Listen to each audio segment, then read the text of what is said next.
안녕하세요, 서학개미 투자자 여러분. 오늘은 정말 한편의 드라마 같은 이야기를 해보려고 합니다. 유망한 신약 하나에 모든 것을 걸었던 바이오테크 기업, 바로 스카이바이오사이언스가 하루아침에 무너졌습니다.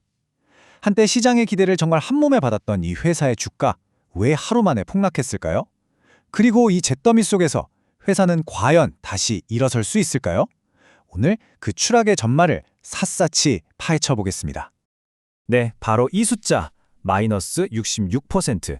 이게 2025년 10월 6일 스카이 바이오사이언스가 받아든 성적표였습니다. 딱 하루 만에 벌어진 일이에요. 4천억 원에 달하던 회사의 가치가 순식간에 그냥 3분의 1 토막이 나버렸습니다. 수많은 투자자들의 꿈과 기대, 그리고 정말 소중한 자산이 단 몇 시간 만에 증발해 버린 거죠. 대체 무엇이 이 끔찍한 숫자를 만들었을까요? 자, 그럼 도대체 무슨 일이 있었던 건지 그 진실을 한번 찾아가 보죠. 이번 분석에서는 총 3단계로 이야기를 풀어보려고 합니다. 먼저 폭락 직전까지 스카이가 얼마나 큰 기대를 받던 회사였는지, 그 다음엔 모든 것을 바꿔놓은 운명의 그 임상 데이터가 정확히 뭘 말하고 있었는지, 그리고 마지막으로 이 모든 것이 회사의 현재와 미래에 어떤 의미를 갖는지 심도 있게 파헤쳐 보겠습니다. 자, 시간을 한번 폭락 이전으로 돌려볼게요. 그때 스카이는 어떤 꿈을 꾸고 있었을까요? 그들이 뛰어든 곳은 바로 연간 1,000억 달러, 우리 돈으로 수백조 원 규모로 성장할 걸로 예상되는 어마어마한 비만 치료제 시장이었습니다. 그리고 그 시장을 정복할 비장의 무기가 있다고 굳게 믿고 있었죠. 스카이의 핵심 전략은 말이죠, CB1 수용체라는 녀석을 공략하는 거였어요. 이게 뭐냐면 우리 몸의 신진대사랑 식욕을 조절하는 아주 강력한 스위치 같은 거예요. 사실 이 스위치를 끄면 살이 빠진다는 건 이미 오래전부터 알려진 사실이었습니다.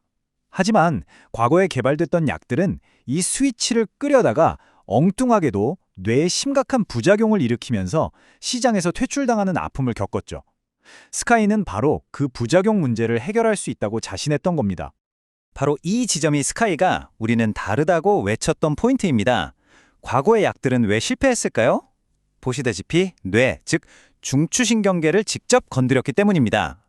식욕을 억제하는 효과는 있었지만 그 대가로 우울증이나 불안감 같은 끔찍한 정신과적 부작용을 낳은 거죠.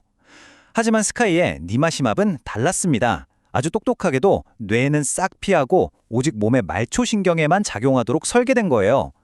부작용 없이 효과만 쏙 챙기겠다, 이 영리한 접근법. 이게 바로 시장이 스카이에 열광했던 이유였습니다. 이 대단한 기술을 증명하려고 스카이가 CB온드라는 임상 이상을 시작합니다. 전략은 아주 명쾌했어요. 딱 2가지. 첫째, 우리 약 니마시맙 혼자서도 살 빼는 효과가 있냐? 이게 단독요법 시나리오. 둘째, 지금 시장을 꽉 잡고 있는 위고비 같은 GLP-1 약이랑 같이 쓰면 효과가 더 좋아지냐? 이게 병역요법 시나리오죠. 그죠? 이 2가지 질문에 대한 답에 회사의 운명이 걸려 있었던 겁니다. 그리고 마침내 운명의 날이 왔습니다. 2025년 10월 6일. 모두가 정말 숨죽여 기다렸던 그 임상 이상 시험의 결과가 공개된 거죠. 자, 과연 스카이는 시장의 그 엄청난 기대에 부응했을까요? 데이터가 뭐라고 말하는지 한번 자세히 뜯어보죠. 이 차트 하나에 모든 게 담겨 있습니다. 한번 보시죠. 첫 번째 막대, 이건 가짜약, 플라시보를 먹은 그룹인데 0.26% 빠졌어요. 거의 변화가 없는 거죠. 자, 두 번째, 스카이의 약 니마시맘만 먹은 그룹은 1.52% 감량. 이게 무슨 뜻이냐면 가짜약이란 통계적으로 의미 있는 차이가 없다는 거예요. 이건 명백한 실패죠. 그런데 세 번째 막대를 보세요. 기존 GLP-1 약물이랑 같이 썼더니 와, 무려 13.2%가 빠진 겁니다. GLP-1 혼자 썼을 때보다 3%포인트나 더 뺀 거예요. 자, 여러분이 투자자라면 이 데이터를 보고 어떤 생각이 드시나요? 정리하면 딱 이겁니다. 혼자서는 실패, 하지만 다른 약이랑 같이 쓰니까 대성공. 그리고 무엇보다 진짜 중요했던 안전성, 이건 완벽하게 증명했어요. 옛날 CB1 약들의 그 끔찍했던 정신과 부작용 단 한 건도 없었습니다.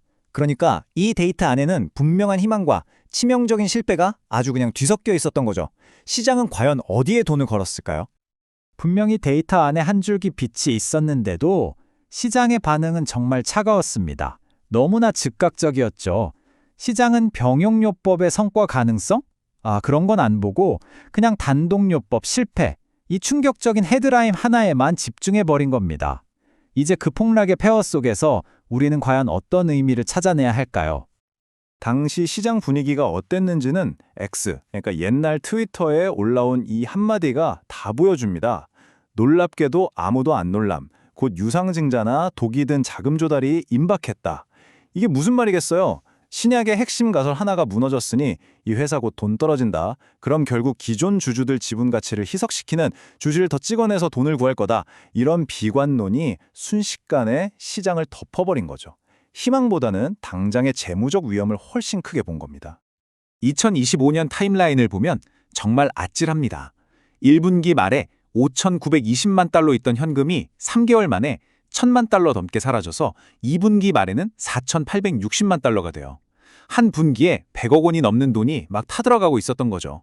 그러다 9월에 임상이 끝나고 운명의 10월 6일 데이터 발표와 함께 주가는 그냥 수직 낙하한 겁니다.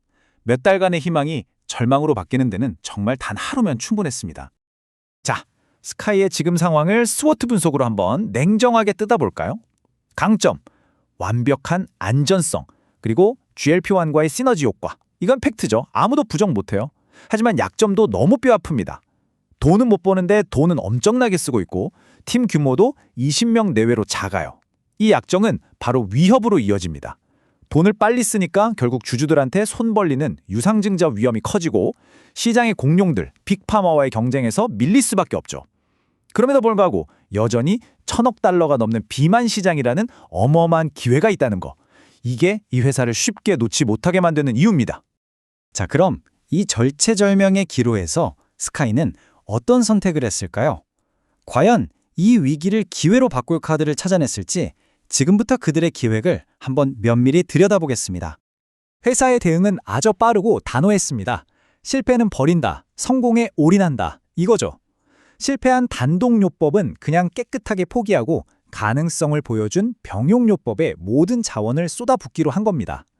이게 바로 자금이 부족한 작은 바이오텍이 살아남기 위한 필살기, 피벗입니다. 스카이가 내놓은 구체적인 계획은 이렇습니다. 첫째, 이제 병용요법만을 위한 새로운 임상 이상 연구를 시작한다.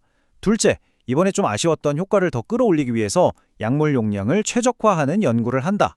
더 강력하고 설득력 있는 데이터를 만들겠다는 거죠. 셋째, 우리의 가장 큰 무기, 완벽한 안전성을 내세워서 빅파마들과의 파트너십을 적극적으로 찾아 나선다. 그리고 마지막으로 이 모든 걸 하려면 돈이 필요하니까 2026년에는 추가 자금 조달을 준비하겠다고 공식적으로 밝혔습니다. 2027년 1분기, 이 숫자가 지금 회사의 생명줄, 우리가 흔히 말하는 런웨이입니다. 지금 가진 돈으로 더 이상 돈을 구하지 않고도 버틸 수 있는 시간이란 뜻이죠. 이게 뭘 의미하냐면 주가가 폭락한 최악의 상황에서도 방금 말씀드린 새로운 계획들을 실행하고 회사의 가치를 다시 증명할 시간을 최소 1년 이상은 벌었다는 겁니다. 아직 게임이 끝나지 않았다는 아주 중요한 긍정적인 신호라고 볼 수 있죠. 결국 모든 건 이 질문 하나로 귀결됩니다. 병용요법이라는 희망이 과연 단독요법 실패라는 현실을 이겨낼 수 있을까? 스카이바이오 사이언스의 운명은 앞으로 이 질문에 대한 답을 찾아가는 그 길에 달려있겠죠. 시장은 한 번의 실패를 딛고 일어서려는 그들의 가능성을 다시 믿고 돈을 넣어줄까요? 아니면 실패한 신약이라는 딱지를 붙이고 영원히 외면할까요? 정말 흥미로운 지점입니다. 스카이바이오 사이언스는 하이리스크, 하이리턴, 즉 고위험 고수익을 추구하는 바이오테크 투자의 본질을 정말 극적으로 보여주는 사례라고 할 수 있습니다. 오늘 저희가 함께 짚어본 내용이 여러분의 투자에 깊이를 더하는데 조금이나마 도움이 되었기를 바랍니다. 도움이 되셨다면 구독 부탁드립니다.